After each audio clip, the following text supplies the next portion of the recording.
কি খবর প্রিয় তারকা শিক্ষার্থীরা, বাংলা প্রথম পত্রের আরও একটা ক্লাসে তোমাদের সবাইকে স্বাগতম জানাচ্ছি। সবাই খুব দ্রুত ক্লাসে জয়েন করে ফেলো। আমরা আমাদের পড়া এবং আলোচনা শুরু করে দেব। তোমাদের দেখতে দেখতে প্রি অ্যাডমিশন ব্যাচে আমরা তোমাদের বাংলার ফার্স্ট পেপারের ক্ষেত্রে অলমোস্ট শেষের দিকে চলে আসছি, তাই না?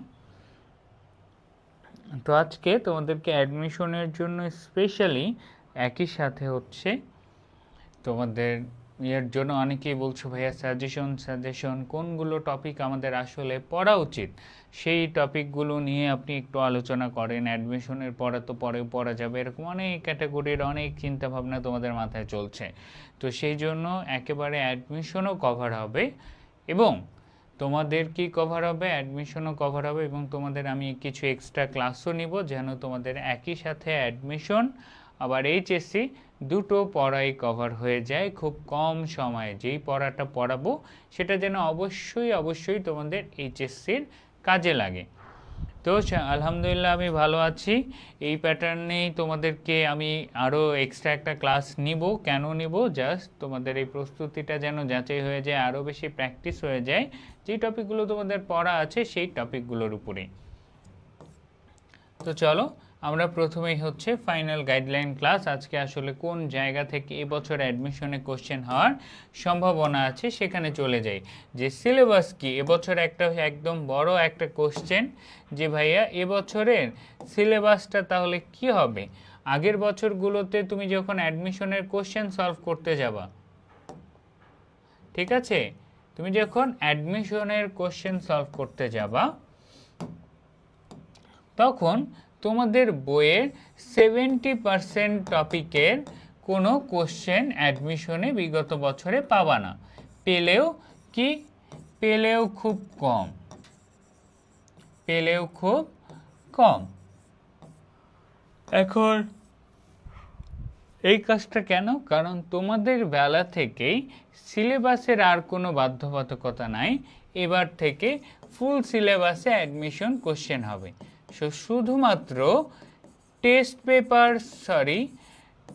কোশ্চেন ব্যাংক সলভ করে যারা এতদিন পর্যন্ত অ্যাডমিশনের প্রিপারেশন নিত তাদের মতো যদি তোমরা এবছর অ্যাডমিশনের প্রিপারেশন নিতে চাও, কি সলভ করে, কোশ্চেন ব্যাংক সলভ করে অ্যাডমিশনের প্রিপারেশন নিতে চাও, তাহলে তোমাদের ক্ষেত্রে এটা সময় নষ্ট ছাড়া আর কিছুই হবে না। তোমাদের ক্ষেত্রে এটা কি সময় নষ্ট ছাড়া আর কিছুই হবে না, একদমই না। ফুল বলছি তো তোমাদের এবছর, কেননা টেস্ট তোমরা কি সলভ করবা, তোমরা কোশ্চেন ব্যাংক সলভ করবা যেখানে তোমাদের 70% টপিকের কোনো প্রশ্নই নাই। যেখানে এবছর যেহেতু টপিক চেঞ্জ, সিলেবাস চেঞ্জ, তাই তোমাদের বেলা থেকেই অ্যাডমিশনের কোশ্চেন প্যাটার্নেও একটা আমূল কোশ্চেন আসবে। এ পর্যন্ত তোমাদের ভাইয়া একটা না আপনি 3টা ক্লাস নিলাম, হ্যাঁ 6টা ক্লাস হয়েছে, হ্যাঁ আমার আজকে একটা না 3টা ক্লাস, ঠিক। ও তোমরা যারা টেস্ট পেপার সলভ ব্যাচে আছো তারা বলছো একটা না আমার 3টা ক্লাসে নিচ্ছি। কি বলবো, তোমরা যখন অ্যাডমিশনে আসবা আমার একটা ক্লাসই 3 ঘন্টা হবে। তাহলে একটা ক্লাস যদি 3 ঘন্টা হয় আর 1 ঘন্টা করে 3টা ক্লাস নেওয়া একই ব্যাপার, ঠিক আছে? ওকে, তো সব প্রশ্নের উত্তর করতেছি, সব প্রশ্নেরই তোমাদেরকে উত্তর দিচ্ছি। তো এই জিনিসটাতে আসো, সিলেবাস কি? সো সিলেবাস হচ্ছে একদম ফুল ফ্লেজ নতুন প্যাটার্নে তোমাদের এবছর অ্যাডমিশনের প্রিপারেশনটা নিতে হবে। তো যেহেতু ফুললি অ্যাডমিশনের প্রিপারেশন নিতে হবে, এখন ভাইয়া আমাকে কিছু টপিক বলেন যেই টপিকগুলো আমি এত ভালোভাবে পড়ব যেন আমার অ্যাডমিশনেরও পড়া হয়ে যায়, আবার কিসের পড়া হয়ে যায়, এইচএসসিরও পড়া হয়ে যায়।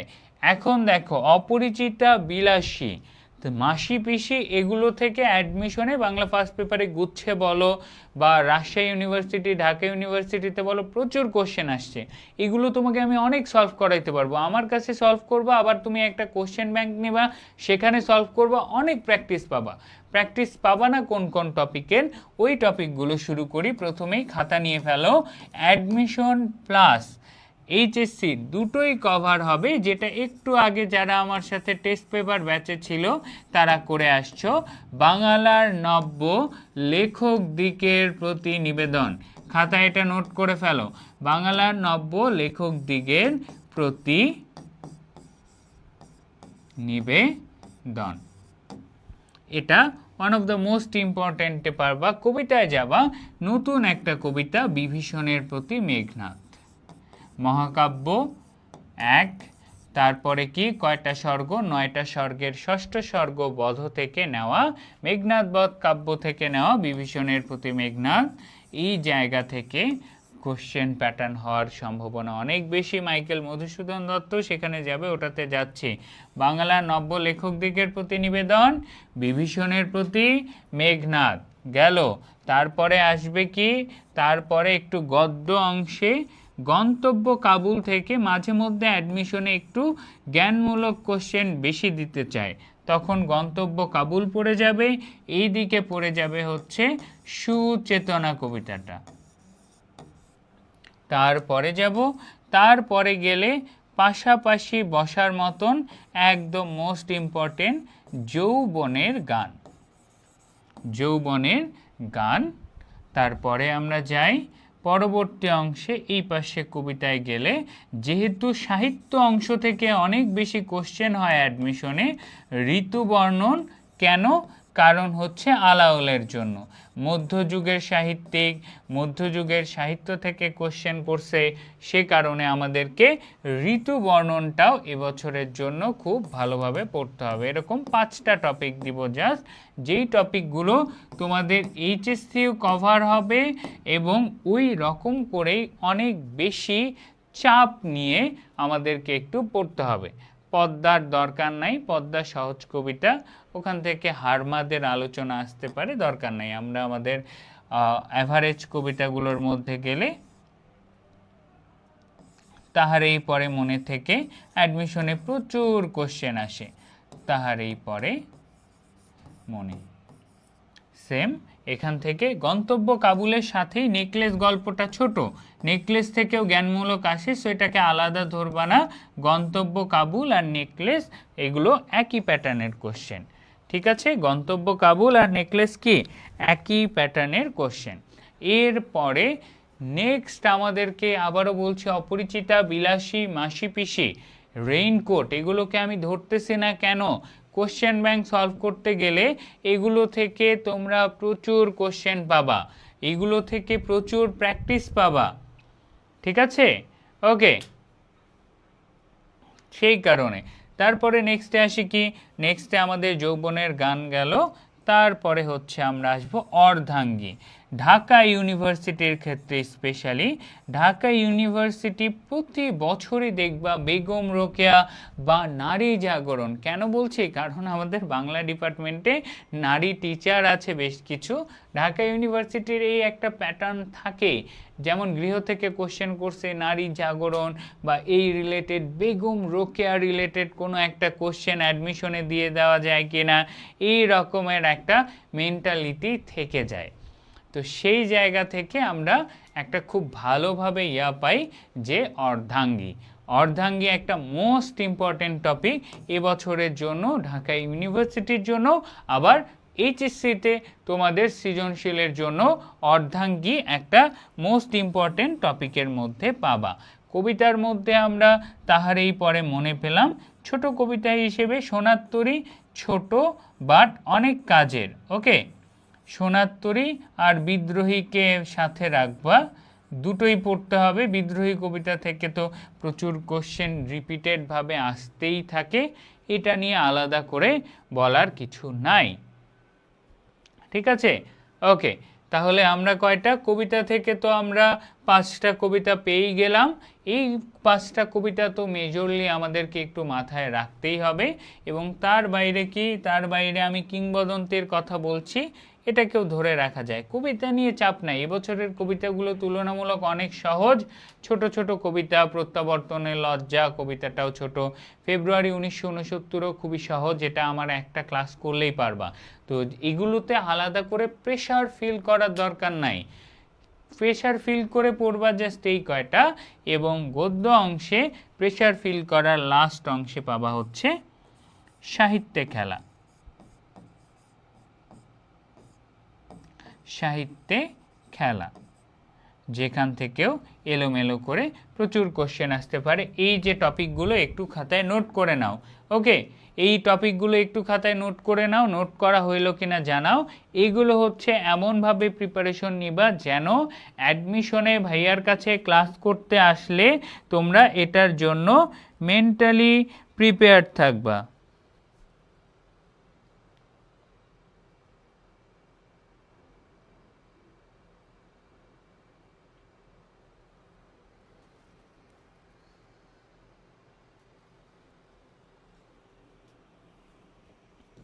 ঠিক আছে, নোট করা ডান? ডান হলে লিখে ফেলো পরীক্ষার জন্য এই কয়টা। ইয়েস, এইচএসসি পরীক্ষার জন্য ইম্পর্টেন্ট, আবার একই সাথে তোমাদের অ্যাডমিশনের জন্য এবছর ইম্পর্টেন্ট, মোস্ট ইম্পর্টেন্ট টপিক, যেখান থেকে এমসিকিউ বলো সিকিউ বলো দুইটাতেই তোমরা অনেক বেশি গুরুত্ব পাবা। গন্তব্য কাবুল থেকে সিকিউ এর জন্য না, এটা জ্ঞানমূলক আর এমসিকিউ এর জন্য বেশি ইম্পর্টেন্ট। যৌবনের গান থেকে একটা, অর্ধাঙ্গী থেকে একটা, বাকি টপিকগুলো তোমরা জাস্ট পড়েই পারবা। নাটক উপন্যাস তো নাটক উপন্যাস তো থাকবেই, আমি গদ্য পদ্য বলছি, নাটক উপন্যাসের একটা কেউ বাদ দেওয়া যাবে না। অ্যাডমিশনেও নাটক উপন্যাস থেকে কোশ্চেন আসবে। কিসে? নাটক উপন্যাস থেকে অ্যাডমিশনেও কোশ্চেন আসবে, আর এইচএসসিতেও আসবে। এগুলো ফরজ, এদের কোনো মাফ নাই। যদি না পারো কিছু, জাস্ট তোমাদের ব্যাচে চলে যাও, আর যদি চাও তোমাদের প্রি অ্যাডমিশন ব্যাচে বেসিক ক্লাসগুলো, টপিক বেসড ক্লাসগুলো মেবি আপলোড করা নাই, একটু আমাকে জানাও তো। এই ব্যাচে তোমাদের টপিক বেসড ক্লাসগুলো কি আপলোড করা আছে? মনে হয় না আপলোড করা আছে। বাট যারা শুধুমাত্র প্রি অ্যাডমিশনে ভর্তি হয়েছে, অন্য কোনো ব্যাচে নাই, তোমরা যদি চাও তোমাদের জন্য আমি আমার উপন্যাস আর নাটকের রেকর্ড প্রিমিয়াম ক্লাসগুলো তোমাদের জন্য ফ্রি করে দিব। উপন্যাস আর নাটকের রেকর্ড প্রিমিয়াম ক্লাসগুলো ফ্রি করে আমি তো করাইছি তোমাদেরকে। তোমাদের আরও যদি একদম বেসিক থেকে উপন্যাস আর নাটকের প্রিপারেশন দরকার হয় তাহলে অবশ্যই বলো। প্রি অ্যাডমিশন ব্যাচের যারা আছো, আমি তোমাদের জন্য এই ক্লাসগুলো একটু ফ্রি করে দিব। চিন্তা করিও না, বেসিকটা ঠিক করো, অ্যাটলিস্ট আগে এইচএসসি পরীক্ষা ভালো দাও। ঠিক আছে? হ্যাঁ, লেকচার শিট পড়বা, তোমাদের বললাম তো এইচএসসিতেও কাজে লাগবে। পড়া তো একই জিনিস, জাস্ট কঠিন পড়াগুলো এইচএসসির পরে অ্যাডমিশনে সাহিত্যিকদের জীবনানন্দ দাশকে নিয়ে বইয়ে যা আছে তার চেয়ে বেশি পড়তে হবে, জসিমউদ্দিনকে নিয়ে যা আছে বইয়ের বেশি পড়তে হবে, রবীন্দ্রনাথ। ঠিক আছে, তাহলে যারা শুধুমাত্র প্রি অ্যাডমিশন ব্যাচে আছো তাদের জন্য উপন্যাস আর নাটকের একদম টপিক বেস যে একদম প্রপার ক্লাস আছে সেগুলো আমি তোমাদের গ্রুপে দিয়ে দিব পোস্ট করে। ঠিক আছে, যেহেতু উপন্যাস আর নাটক একটা খুবই গুরুত্বপূর্ণ টপিক, এই জন্য এগুলো আমি আলাদা করে পড়ায় দিছি। তারপরেও যদি প্রিপারেশনে এখনও ঘাটতি মনে হয় তোমাদেরকে সেটা দিয়ে দিব। ওকে, সো চলো এখন এই যে মেজর টপিকগুলো বললাম এগুলো থেকে আমরা আজকে 15টার মতো কোশ্চেন সলভ করে দেখি আমাদের প্রিপারেশন কেমন। জীবনানন্দ দাশ কার কাছে কবিতা লেখার অনুপ্রেরণা পান? 1 নম্বর কোশ্চেন, একটু অ্যাডমিশন রিলেটেড, কবির এই বেসিক লাইফ রিলেটেড কোশ্চেন অ্যাডমিশনে প্রচুর আসে। 10 সেকেন্ড করে সময় দিব, 10 সেকেন্ডের মধ্যে অ্যান্সার করবা। ওকে, ঠিক আছে, মনে করে দিয়েন প্লিজ। ওকে ওকে, ঠিক আছে। জীবনানন্দ দাশ কার কাছে কবিতা লেখার অনুপ্রেরণা লাভ করেন? ইয়েস, তার মায়ের কাছে। এখন এটার 1 মার্ক তুমি তখনই পাবা যখন আমাকে বলতে পারবা, এটা তো জাস্ট শো এমসিকিউ, জীবনানন্দ দাশের মায়ের নাম কি? বই না দেখে যদি না বলতে পারো তাহলে তোমার ওটা 1 মার্ক পাবা না। সত্য কথা বলবা ভাইয়াকে। এই 15টা সলভ করার পরে জানাবা, একটু নিজেও যাচাই করে নিবা যে এই যে এই টপিকগুলো আছে এগুলোর উপর আমার প্রিপারেশনটা আসলে কেমন। সো জীবনানন্দ দাশের মায়ের নাম কি? কে পারবা?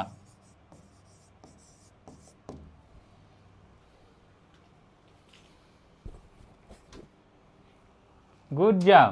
কুসুম কুমারী দাস একজন স্বভাব কবি। যার মনে নাই, যার মনে ছিল না, অন্যের দেখে অ্যান্সার করছো, তাকে বলি তুমি কিন্তু 1 মার্ক ধরবা না, ঠিক আছে? আমাকে ভুল দেখাও, বাট নিজে মনে মনে ধরে রাখি ওটা কিন্তু তোমার মনে ছিল না, ঠিক আছে? কুসুম কুমারী দাস, এবং খুবই গুরুত্বপূর্ণ, তিনি একজন স্বভাব কবি ছিলেন। তার মা কি ছিলেন? স্বভাব কবি ছিলেন, এবং তার কাছ থেকেই জীবনানন্দ দাশ কবিতা লেখার অনুপ্রেরণা পান। নেক্সট কোশ্চেনে চলে যাই। বুদ্ধদেব বসু জীবনানন্দ দাশকে কি বলে আখ্যা দিয়েছেন?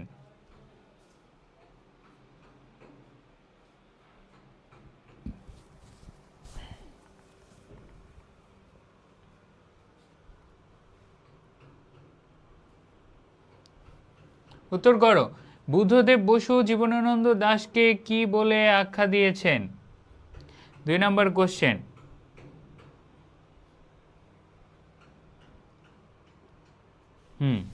বুদ্ধদেব বসু জীবনানন্দ দাশকে, অর্থাৎ জীবনানন্দ দাশের একটা উপাধি বলতে পারো, যে তাকে নির্জনতম কবি হিসেবে তুলে ধরা হয়েছে, এবং তার সাহিত্যে তাকে, জীবনানন্দ দাশকে আমরা কি বলি? আধুনিক জীবন চেতনার কবি। জীবনানন্দ দাশ আমাদের ভাষায় কি? আধুনিক জীবন চেতনার কবি। আবার অপরদিকে নির্জনতম কবি কার মতে? বুদ্ধদেব বসুর মতে জীবনানন্দ দাশ হলো নির্জনতম কবি, ঠিক আছে? ওকে, এটাও অনেকে পেরেছো। নেক্সট চলে যাই। কোনটি পৃথিবীর শেষ সত্য নয়? সুচেতনা কবিতা থেকে একদম একটা বেসিক কোশ্চেন, উত্তর করো।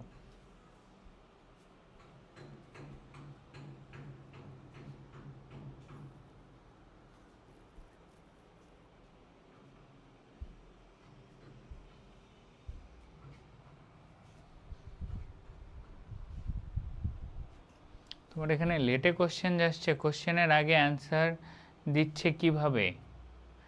ও আচ্ছা, তাহলে তোমাদের আগে কমেন্ট যাচ্ছে, তারপর ভিডিও যাচ্ছে। কমেন্ট অফ করে রাখো। ওকে, কোনটি পৃথিবীর শেষ সত্য নয়? ইয়েস, রক্তরণ সফলতা এই পৃথিবীর শেষ সত্য নয় কবিতা থেকে ডিরেক্ট লাইন। সুচেতনা কবিতাটা অনেক সহজ, কিন্তু লাইনগুলো এতটা ভারী যে এখান থেকে কোশ্চেন চলে আসে। রক্তরণ সফলতা এটা পৃথিবীর শেষ সত্য নয়। 3-এর খ। নেক্সট কোশ্চেনে চলে যাই আমরা। 4 নাম্বার। এই পৃথিবীতে রক্তরণ সফলতাকে কবি শেষ সত্য হিসেবে স্বীকার করেন না কেন? বলছি তো, আমাদের পৃথিবীর এখন গভীর অসুখ। কি হয়েছে পৃথিবীর? গভীর অসুখ দ্বারা বোঝানো হয় পৃথিবীর স্বার্থপরতা, পৃথিবীর মানুষের অশুভ চেতনা। মানুষ সবাই কি? স্বার্থান্বেষী, সবার কাছে রক্তরণ সফলতাই মূল। কিন্তু লেখকের ভাষায় তিনি রক্তরণ সফলতা এই পৃথিবীর শেষ সত্য নয়। কেন? কারণ কবি কিসের অপেক্ষা করে? অরুণোজ্জ্বলের, সূর্য করোজ্জ্বলের অপেক্ষা করে, তাই না? এই যে লাইন টু লাইন জায়গাগুলো আছে, এগুলো আমাদের মনে রাখতে হবে, ঠিক আছে? সূর্য করোজ্জ্বল, বাতাস কেমন? সূর্য করোজ্জ্বল। এই যে কোশ্চেনগুলো আছে, তো এই সূর্য করোজ্জ্বলের আশা তিনি কেন করেন? 4-এর উত্তর, কারণ হচ্ছে কবি চান যে রাতের আধারের পরে কি আসবে? রাতের আধারের পরে আলো আসবে, সূর্যের আলো আসবে। এটা এই কবিতার আশা ব্যক্ত করে সুচেতনা কবিতাটা শেষ হয়। অর্থাৎ কবি বিশ্বাস করে কি? পৃথিবীর ক্রমমুক্তিতে আশাবাদী বলে। অর্থাৎ পৃথিবীর রক্তরণ সফলতাকে বিশ্বাস করেন না কেন?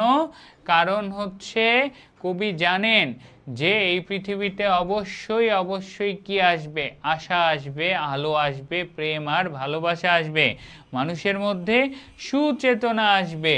যারা ক নাম্বার লিখছো, কেন লিখলা? কবি শেষ সত্য মানে কি?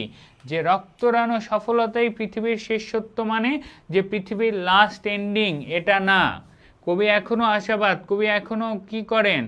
অন্ধকারের পরে আলো আসবে, সূর্য জ্বলে উঠবে। অর্থাৎ কবি এখনো আশাবাদ ব্যক্ত করেন এই পৃথিবীতে সুচেতনা আসবে বলেই শেষ সত্য বা পৃথিবীর ফিনিশিং এই রক্তরণ সফলতা দিয়ে হবে না। কোশ্চেনটা বুঝতে ভুল করছো, 4-এর উত্তর কি হবে? গ। ক্লিয়ার? যে কবি স্বীকার করতে চান না যে না এই রক্তরণ সফলতা দিয়ে পৃথিবী বন্ধ হয়ে যাবে, বিষয়টা এমন নয়। ঠিক আছে, ওকে। নেক্সট কোশ্চেনে চলে যাই আমরা। 5 নাম্বার, জীবনানন্দ দাশ দারুচিনি বনানীর ফাঁকে নির্জনতার কথা বলেছেন কেন? দারুচিনি বনানীর ফাঁকে। দারুচিনির বন পাওয়া কি খুব সহজ বিষয়? বলো দেখি। এখনো আমরা এই পৃথিবীর ব্যস্ততা কোলাহলতায় কি বলো দেখি, এই নাগরিক সভ্যতার মাঝে আমরা কি পাই নির্জনতা, সুচেতনার সেই ভাবটা পাই? আমরা পাই না। এই জায়গার সাথে তুলনা করে উত্তর করো দেখি। নির্জনতা কোথায় আছে? দারুচিনি বনানীর ফাঁকে আছে নির্জনতা। হ্যাঁ, কোশ্চেন বুঝো নাই, আই হোপ এখন বুঝতে পারছো। কোশ্চেনটা আরেকবার বুঝাই দিব। 4 নাম্বার, ওকে।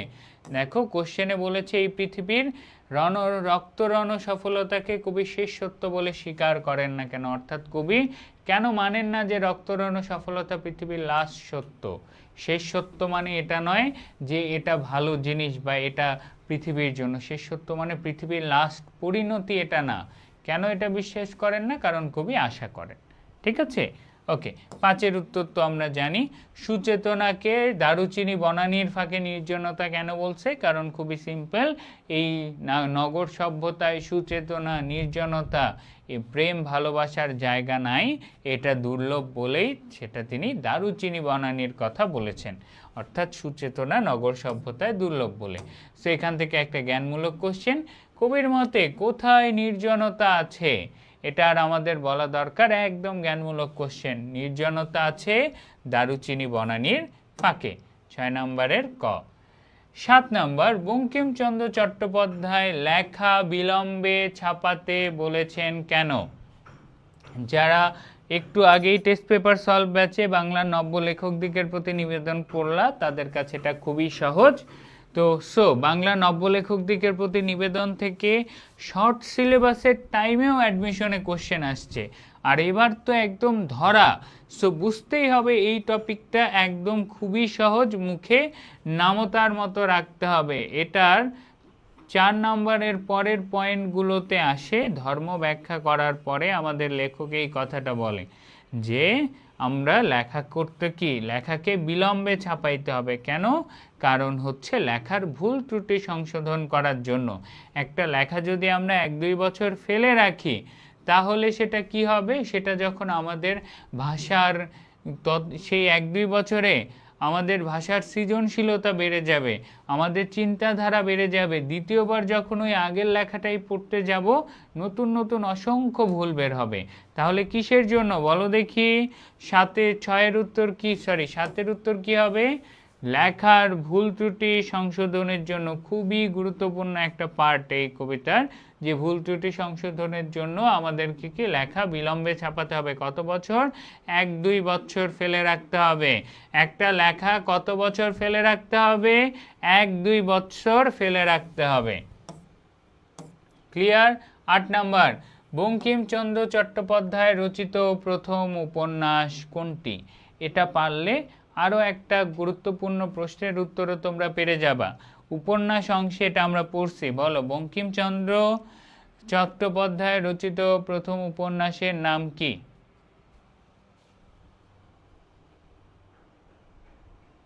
কবিতা মুখস্থ করার দরকার নাই, বাট কয়েকটা কবিতা মেমোরাইজ করে রাখলেই ফুল পারে যাবা। যেমন প্রতিদান একটা, ফুল করি কাটা দেই জনমভর, আমার এ ঘর ভাঙিয়াছে যেবা আমি তার ঘর বাঁধি। এটার জন্য প্রতিদান সহজ। 18 বছর বয়সটাও মনে রাখবা, মুখস্থ করার মতো করতে পারো, এমসিকিউ এর সুবিধা হবে। যেমন কি? যেমন হচ্ছে কি বলো দেখি? কানে আসে যন্ত্রণা, কি বলো? কানে আসে মন্ত্রণা, প্রাণে অসহ্য যন্ত্রণা। উকি কি দেয় উকি? দুঃসাহসেরা দেয় উকি, কিসের ঝুঁকি নেয়? স্পর্ধায় মাথা তোলবার ঝুঁকি নেয়। তারপরে কিসের বেগে চলে, বাষ্পের বেগে চলে, কিসের মতো চলে, স্টিমারের মতো চলে। তো এরকম জ্ঞানমূলক কোশ্চেনের জন্য ছোট ছোট কবিতাগুলো মেমোরাইজ করবো, বড় কবিতা সব মেমোরাইজ করতে হবে না। সো 8 নম্বর উত্তর হচ্ছে দুর্গেশ নন্দিনী কেন? বাংলা সাহিত্যের প্রথম সার্থক উপন্যাসের নাম কি? প্রথমে বলো, বাংলা সাহিত্যের প্রথম উপন্যাস কি? বলো দেখি। আলালের ঘরের দুলাল। প্যারীচাঁদ মিত্র ছদ্মনামে নন্দকুমার রায়ের লেখা আলালের ঘরের দুলাল হচ্ছে আমাদের বাংলা সাহিত্যের প্রথম উপন্যাস। আর প্রথম সার্থক উপন্যাস হচ্ছে বঙ্কিমচন্দ্রের দুর্গেশ নন্দিনী, এটা তার প্রথম উপন্যাস। ঠিক আছে, যাক তোমাদের সব মনে আছে, গুড জব। 9 নম্বর এমসিকিউ চলে যাই। প্রবন্ধ অনুযায়ী কোথায় অনেকে টাকার জন্য লেখে এবং অনেক টাকাও পাওয়া যায়? আমাদের প্রথমটা ছিল কিসের জন্য লেখা যাবে না? যশের জন্য বা খ্যাতির জন্য লেখা উচিত নয়। 2 নম্বর পয়েন্ট ছিল টাকার জন্য লেখা উচিত নয়। আমাদের সমাজে টাকা দিয়ে ভালো সাহিত্য রচনা হবে এমন পরিবেশ এখনো আসেনি, তাই অর্থ উৎপাদন যার উদ্দেশ্য হবে এই বাংলায়, তার দ্বারা আসলে সাহিত্য সঠিকভাবে রচনা করা সম্ভব নয়।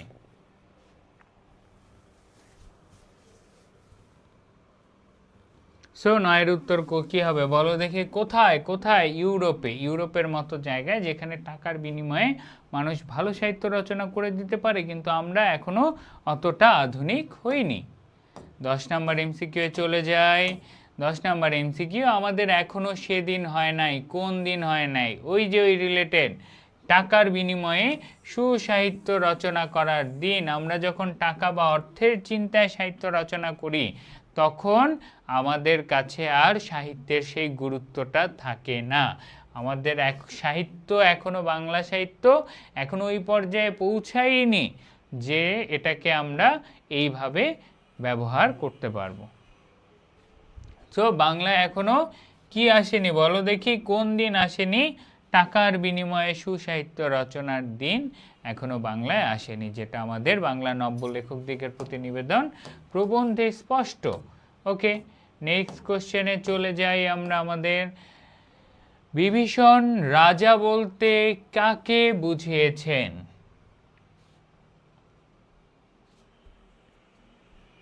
বিভীষণের প্রতি মেঘনাদ গল্পে বিভীষণ বেশ কয়েকটায় বলেছে রাক্ষস রাজ। এই কথাটা বিভীষণের প্রতি মেঘনাদ কবিতাটা প্রথমে নাম শুনে মনে হয় কঠিন, বাট কবিতাটা পড়তে গেলে না খুবই সহজ। মেঘনাদ, বিভীষণ আর লক্ষণ, এই তিনজনের মাঝে কথোপকথন। স্পেশালি লক্ষণের সাথে তো কোনো কথা নাই, লক্ষণের ব্যাপারে বিভীষণকে মেঘনাদ বলে কিছু কথা, আর উত্তর করে আমাদের বিভীষণ কয়েকটা কথা, এটুকুই আমরা পাই। তো এখানে বারবার রাক্ষস রাজ নামে একটা শব্দ আছে। তো এখানে আসলে রাজাকে, এখানে রাজা কিন্তু আমাদের মেঘনাদ কেউ না, রাক্ষসদের রাজা ছিল রাবণ। তারপর মজিলা, মজিলা মানে বিপদে ফেললো, বিপদে ফেলেও কে? সেটাও বলা হয় রাবণ, যে রাবণ নিজের দোষে আমাদের পুরো লঙ্কা রাজ্যকে বিপদে ফেলে দিয়েছে। তাহলে এই জায়গায় রাজা হচ্ছে রাবণ। রাবণের ছোট ভাই হচ্ছে কে? রাবণের ছোট ভাই হচ্ছে আমাদের বিভীষণ, এবং মেজ ভাই হিসেবে আমরা পাবো কুম্ভকর্ণকে। কাকে পাবো? কুম্ভকর্ণকে।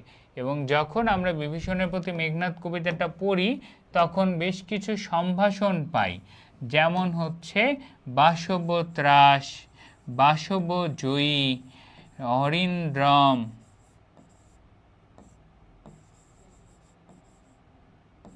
বাসব জয়ী, অরিন্দম, এগুলো কার সম্ভাষণ? এগুলো হচ্ছে মেঘনাদের সম্ভাষণ। তারপর হচ্ছে রাবণী, সরি আরেকটা আছে রাবণী, অর্থাৎ রাবণের সন্তান। রাবণের সন্তান হচ্ছে মেঘনাদ, তার হচ্ছে রাবণানুজ, অর্থাৎ রাবণের ছোট ভাই। তারপরে হচ্ছে তাদ বা চাচা, এগুলো বলা হয় বিভীষণকে।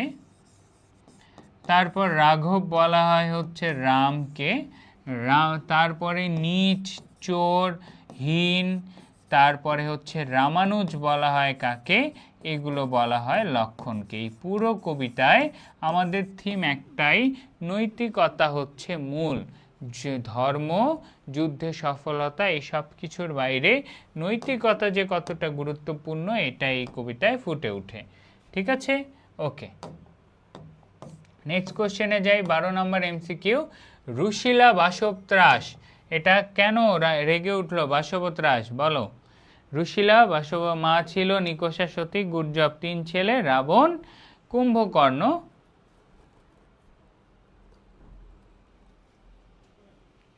ও আরেকটা আছে, সেটা হচ্ছে কি যে কুম্ভকর্ণের একটা নাম আছে।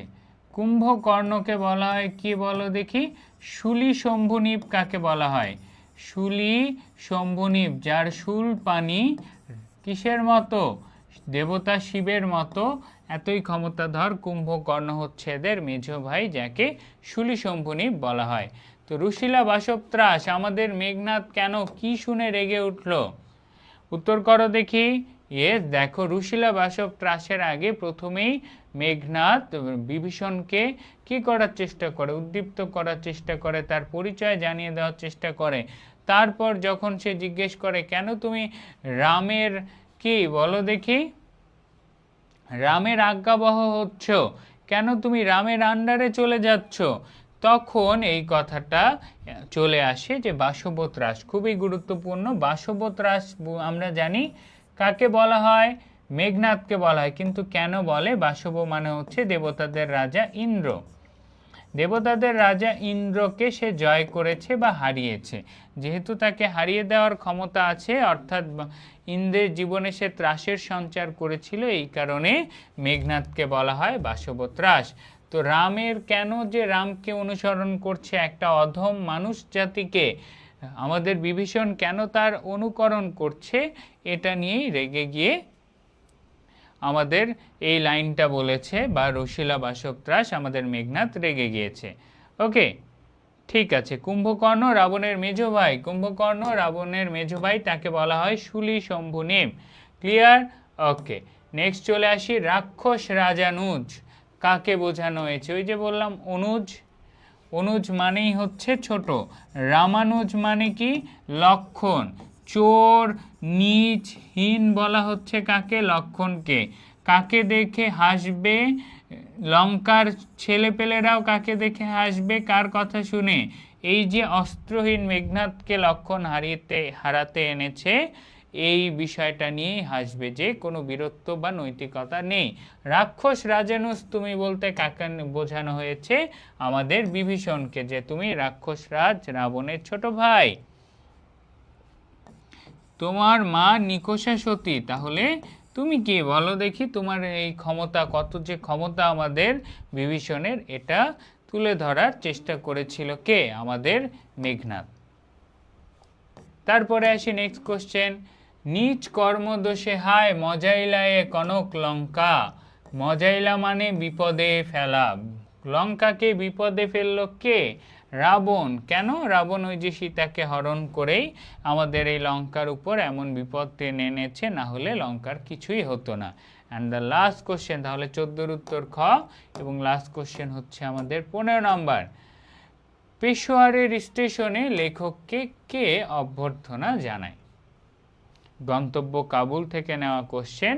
আমরা গন্তব্য কাবুল প্রবন্ধে প্রচুর আলোচনা পাই, এবং গল্পটাতে এত জায়গা, যেমন লেখক কোথা থেকে খাবার কেনে, দেখি তোমাদের কি অবস্থা। লেখক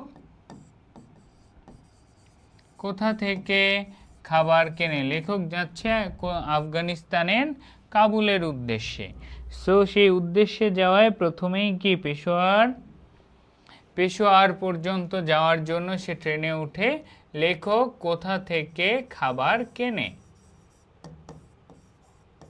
এবং লেখকের সাথে যে একজন বিদেশি মানুষ ছিল, তার খাবারটাও কিন্তু সেম জায়গা থেকে নেওয়া। মজার বিষয় না এটা?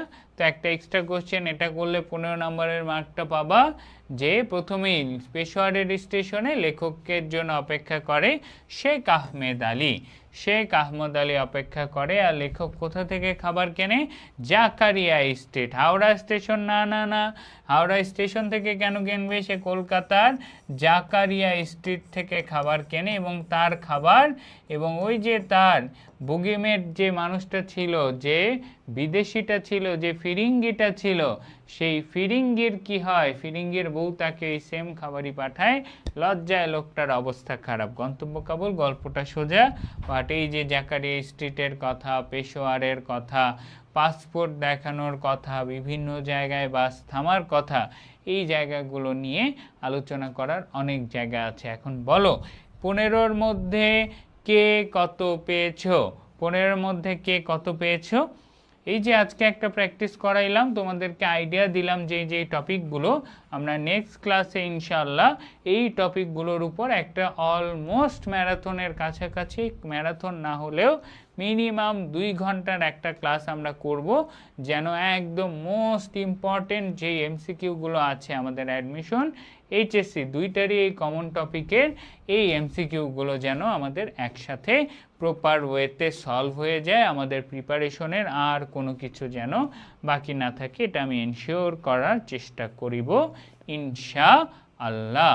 সো ততক্ষণ পর্যন্ত সবাই সুস্থ থাকো, দেখা হবে আবারও নেক্সট ক্লাসে, ঠিক আছে? কারো কোনো কোশ্চেন থাকলে অবশ্যই করতে পারো, আর কমেন্টে জানাও কে কত পেয়েছো। একদম সত্যি কথা জানাবা। অ্যাডমিশনে একটা মার্ক, আফিয়া পেয়েছে 14, ইসমাতুল্লাহ 12, 15-য় 15 পেয়েছে আমাদের পুষ্প, পেয়েছে 13, রিচি পেয়েছে good 15-য় 15, Tushi good job, Afrin 13, মায়া পেয়েছে 12, আফিয়া পেয়েছে 14, অনেকের 4। ঠিক আছে, তোমাদের নেক্সট ক্লাসের আপডেট জানিয়ে দিব অফিসিয়ালি। আমার তোমাদের যে কয়টা ক্লাস নেওয়ার কথা, আমার ক্লাস কমপ্লিটেড, তোমাদেরকে সাজেশন দিয়ে দিলাম। এরপরে তো কমপ্লিট মানে আবার ভাবিও না যে ভাইয়া আপনার ক্লাস শেষ, না, তোমাদের এইচএসসি পরীক্ষার আগে অ্যাডমিশন প্যাটার্নে আমার এটা লাস্ট ক্লাস ছিল। আমি তোমাদের আরও তাও ছাড়তে ইচ্ছা করতেছে না, একটু আগে থেকে এইচএসসির জন্য প্র্যাকটিস করায় রাখি। নেক্সট তোমাদের এইচএসসি পরীক্ষা যা শেষ হবে তার রেজাল্ট হওয়ারও আগে তার 2 সপ্তাহের মধ্য থেকে একদম পুরো দমে ভাইয়ার 2.5 ঘন্টার ক্লাস পাওয়া শুরু করবা অ্যাডমিশনের জন্য। একদম প্রপার প্রত্যেকটা টপিকের একদম ইন ডিটেইল ক্লাস হবে তোমাদের। তো সেটার জন্য মেন্টালি প্রিপেয়ার নাও। অ্যাডমিশনের হাতে খুব বেশি সময় নাই, এই টপিকগুলো আজকে যেগুলো দিলাম বেশি বেশি করে যাচাই করো।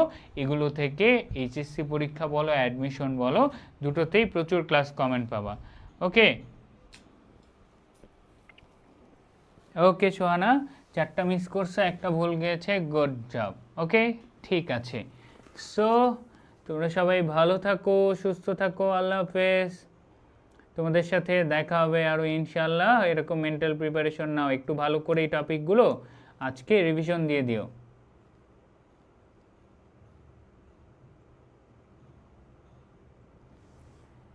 ওকে, ম্যারাথন ঠিক না, এইচএসসির আগেই হবে, এইচএসসির আগেই হবে। হ্যাঁ, আচ্ছা, আর নাটক উপন্যাসের বেসিক ক্লাসটা যারা শুধু প্রি অ্যাডমিশন ব্যাচে আছো তাদেরকে ওই রেকর্ড ক্লাসটা আমি দিয়ে দিব। গুড জব মিতু মনে করায় দেওয়ার জন্য, ঠিক আছে? না না, এইচএসসির আগেই, এইচএসসির আগে একটা এক্সট্রা ক্লাস নিব তোমাদের। ওকে, আল্লাহ হাফেজ, সবাই ভালো থাকো, দেখা হবে নেক্সট ক্লাসে ইনশাআল্লাহ।